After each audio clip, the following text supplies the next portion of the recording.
What is going on, YouTube? What is going on, Kansas City? And what is going on, everybody? And welcome to the Beat of KC. Ladies and gentlemen, if you can see, we have created a new design, a new outlook for you guys. Hopefully you guys like it. Definitely put it in the work, put it in the time, really trying to provide a great product for you guys. So I greatly appreciate you guys smashing that subscribe button, smash that like button. Definitely comment down below. I would love to hear what you guys have to say in the comments. I want that in every video. I love the engagement, love hearing your guys' thoughts and opinions for sure. So what we're going to be talking about in this video is going to be about the Kansas Jayhawks football team and a preview. We're going to be talking about some players to really keep an eye on. We're definitely going to dive in and talk about, again, the head coach, Lance Leipold, and what he's going to be bringing and providing. And some more stuff that we're also going to be talking about is kind of like what can we expect for a record and things like that. You know, the Kansas Jayhawks football program really has been down in the cellar for quite some time. There has been times, and most of the time I would have to say, they have been a laughing stock of all Power 5. So hopefully Lance Leipold coming in, going to restart this program. He really does come over from a tremendous record, brings a tremendous resume to the Kansas Jayhawks. He's won 6 national titles, at the D3 level, really provided a great upbringing for the Buffalo Bison up there. And so really providing a lot of good football teams, now hopefully leading the Kansas Jayhawks. So we're going to be talking a little bit about some players that we're going to be identifying as some key people coming in and some key players that are returning. I think this is significant. You're really starting to kind of connect, create some cohesion in a team that you're looking to provide and really put out a good product onto the field. So returning first up is going to be Miles Kendricks, and we're going to be talking a little bit about him just because he was the quarterback. He definitely split some time with Jalen Daniels. But Miles Kendricks had 73 completions. He had 120 attempts, threw for 647 yards, and had 6 touchdowns. As I was doing my research, it looks like the vast majority of the snaps, Daniels did start, though. Josh Daniels did start about 50% of the snaps. Majority of the snaps is what it's saying. Daniels started 6 games as a true freshman, completing 50% of his pass attempts for 718 yards, 1 touchdown, and 4 interceptions. So really some, kind of some shaky play, I guess you could say, there at the quarterback spot. But also they're going to be bringing in from North Texas is going to be Jason Bean, and he's going to be a junior. He started 7 games last season for North Texas, throwing 1,131 yards for 14 touchdowns and 5 interceptions. So really bringing some competitive stuff there at the quarterback position. Now, one of the positions that I'm extremely, extremely excited for, because that's what Lance is bringing over with his offensive coordinator to the Kansas Jayhawks, is going to be the rushing aspect. Really the running department is what I'm looking forward to. And so Velton Gardner is going to be returning. I think he can really kind of spearhead this and become that leader that the Jayhawks need at the running back position. We know Lance Leipold really loves to run the football from his time in Buffalo. And so I think that's tremendous. So Velton Gardner had 72 attempts, 325 yards with 2 touchdowns. And so really that's a significant thing right there. But there's some other things to consider when you're adding the likes of Devin Neal. Devin Neal is a freshman from Lawrence, Kansas, and he really is going to provide a very good assisting in the running back position to Velton Gardner, and eventually hopefully take over as the running back here in the future. The biggest thing is Devin Neal had some offers from Iowa, K-State, Nebraska, and Oklahoma State. So he chose KU for a reason, and I think that's significant and pretty cool that he did that. Some receiving. I'm really looking forward to the receivers, and the reason is because we're getting Kwame Lassiter, the second back. Last year he had 43 receptions, 458 yards with 2 touchdowns. I think he would honestly probably be a lot better statistically if he had a consistent quarterback. And with also if they had some other kind of weapons to go with him, I do think with incoming receiver Trevor Wilson coming over from Buffalo, that is definitely one that could assist in that department. He's coming over with Lance, and there's going to be a few others that definitely, not only the coaching staff, but also some of the players transferred in. So to kind of talk about that, Trevor Wilson is one that transferred over from the receiver position from Buffalo. Another defensive lineman, Eddie Wilson, he's going to be a senior transferring in from Buffalo. I did previously mention Jason Bean Jr. coming over from North Texas. Linebacker Rich Miller Jr. coming over from Buffalo. D lineman Zion DeBosi Sr. coming over from Virginia Tech. And then you get center Mike Nowitzki Jr. coming over from Buffalo. Offensive lineman Michael Ford Jr., a redshirt freshman from Buffalo.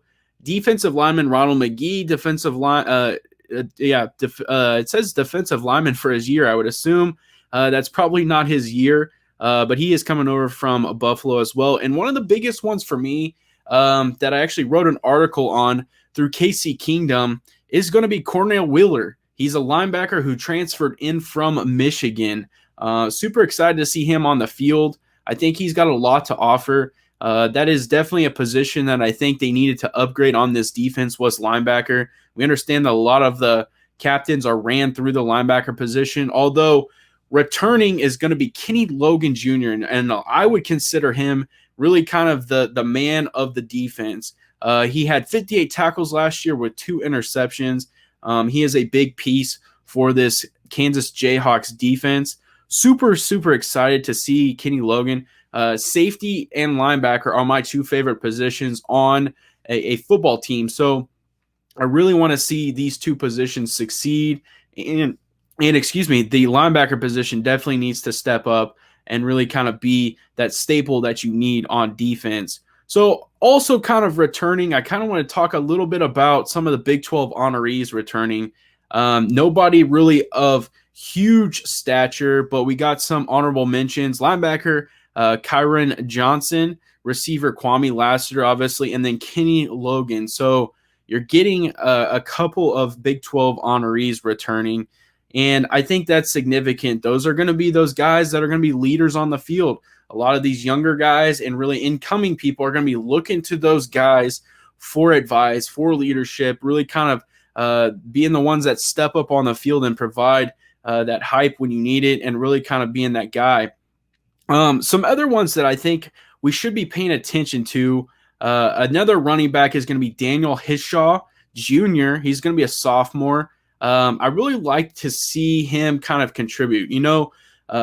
We had Khalil Herbert. We had a slew of different running backs that were able to, Puka Williams, that were able to really kind of work together and pound the rock. And I'm hoping that at least that aspect of running the football translates over to what we're trying to accomplish here with Lance Leipold. Another receiver that I'm looking at is going to be sophomore Luke Grimm. I think he's got a lot to provide, and potentially lining up on the opposite side of Kwame Lassiter, I think that's going to be big. The big thing for me, and to kind of sum up this entire kind of going on, is going to be the fact that they need pure leadership, good skills, and really kind of just good play at the quarterback position.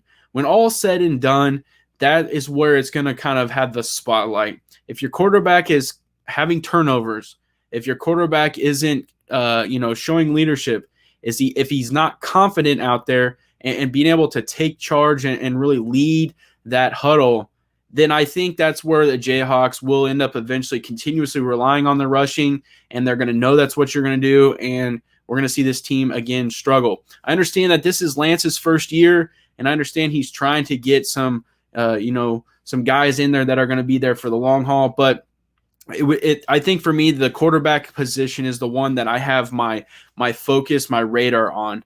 Now, the next thing I really want to talk about diving in is going to be the schedule. We do open up September 3rd, which is a Friday night. It's going to be under the lights in Lawrence, Kansas, in Memorial Stadium. That's going to be against South Dakota. I think that's a great first game for the Kansas Jayhawks. I think that's a great first game for Lance Leipold to really kind of go out there and just see what his team can do in live action, not really going and clanging and banging against each other. You're going against an opponent. So I'm really excited to see how they handle South Dakota. Hopefully they can come out with a win and really set the tone early for this football program moving forward. September 10th is going to be against Coastal Carolina. That is going to be in Conway, South Carolina. I do envision that kind of being a tough game. I'm hoping that the Kansas Jayhawks can find a way and really kind of send a message going into some Big 12 play the following week against Baylor. And Baylor actually comes to Lawrence. We'll be playing in Memorial Stadium, and I'm interested to see how that game goes. Baylor obviously has had their ups and they've had their downs. So it'll be very interesting. The remaining portion of this schedule is going to be challenging for the Jayhawks. Baylor, then it goes to Duke in Durham, North Carolina. Then you go to Ames, Iowa. Iowa State obviously ranked in the top 10. I believe they're preseason number 7. Iowa State has a lot to prove, especially with a lot of this conference realignment going on. And, football being the headliner, I think that's a significant piece. And so Iowa State is really trying to prove that they belong in a big conference if, the rest of the Big 12 were to fall apart. And they're really kind of playing for potentially the Big 10 or even the Pac-12. So be very interesting to see, how they come out. But that game is 110% going to be tough for KU, especially going up to Ames, Iowa. Texas Tech does come home to Lawrence, Kansas. That is going to be the homecoming game. I'm actually kind of excited to that. I'm going to try to make it out to a few of these games. And what I think is also significant is some of these tougher opponents are actually in Lawrence. So the next one, October 23rd against Oklahoma, that's going to be in Lawrence. Spencer Rattler is going to be coming to Lawrence. It'll be interesting to see him play, especially with him being a Heisman candidate. Very interesting. Next is going to be Oklahoma State. That's going to be in Stillwater. And then, obviously, the big matchup, the Sunflower Showdown in Lawrence, Kansas this year is going to be KU versus K-State on November 6th. Going to be a very good football game. I really like what Chris Kleiman has going there. Again, another program that is going to have to get onto the hide if they want to become something when this realignment becomes true. I think K-State really has a good foundation. They just need to continue to build upon it. They have a very tough schedule, so it'll be interesting to see where K-State is at when that game comes up on November 6th. The next game following that is going to be Texas in Austin. A very tough game. Obviously, it's the Texas Longhorns. They're going to the SEC for a reason, and so that one right there is going to be tough. Then you're going to Fort Worth, November 20th against TCU. And to wrap out the final game of the year, it's going to be against West Virginia. And that will be in Lawrence, Kansas. Probably a blistery November 27th. It's going to be an interesting football game to wrap out the year. I do expect, KU to kind of hopefully get ahead early on in this schedule and potentially come out the gate 2-0. If they do, I think that they could probably send a statement and really maybe upset one or even two of these Big 12 teams. But I'm forecasting probably 3 to 4 wins this year. I think if they get 3 to 4 wins, that truly is a win in Lance Leipold's book, and that is the step in the right direction. As crazy as it sounds, I have predicted, 6-6. I went kind of crazy at some point, but I really kind of want to reel it in and create some realization behind this, and I'm going to predict probably 3 to 4 wins. But like I said, ladies and gentlemen, I'm super excited about what the Kansas Jayhawks obviously, can continue to put out there when it comes to new motivation, new players, and really this new coaching staff and how they're able to develop and create this program. Some of the 3 things that I said need to be really kind of forged in this first year are definitely going to have to be an identity. I think you're going to have to create a culture. And I think those 2 right there are the main ones. And the reason I say that is because you want to create a culture. You want kids that want to come to KU and play for KU Jayhawks, and they want to go to the University of Kansas and be able to play for Lance Leipold and his coaching staff and represent the crimson and the crimson and blue, and I think that is a significant thing. So creating a culture is 100% probably number one. And I think an identity, understand what you're going to be providing on the field. Are you going to be pass heavy? Are you going to run the football? Are you going to be a monster on defense? Those types of things. And I understand like you really can't fully develop that in the first year just because you're trying to get things figured out. But I still think you can kind of head in a good direction. And so those are a couple of things that I want to see. And I'm really excited. This is a big excitement for me, even though KU has struggled. I'm a big KU football fan, and I enjoy covering them and seeing players come in and still want to compete at a high level for the Kansas Jayhawks. So I think this is the opportunity to turn things around. I do appreciate you guys checking out this video. Hopefully you guys gain some interest or at least gain some information from this video. Definitely hit in the comment section any things that you want to add, or if you want me to continue making more videos on the Kansas Jayhawks as we progress through the season. I probably will continue doing that, kind of recap some of the games, really kind of break them down, talk about what really kind of went on during those games. I'm super excited for football. I'm excited for college football, so definitely expect this to continue to come up. But I really do appreciate your guys' time. I appreciate you checking out this video. And as always, appreciate you checking out the Beat of KC. Have a good day.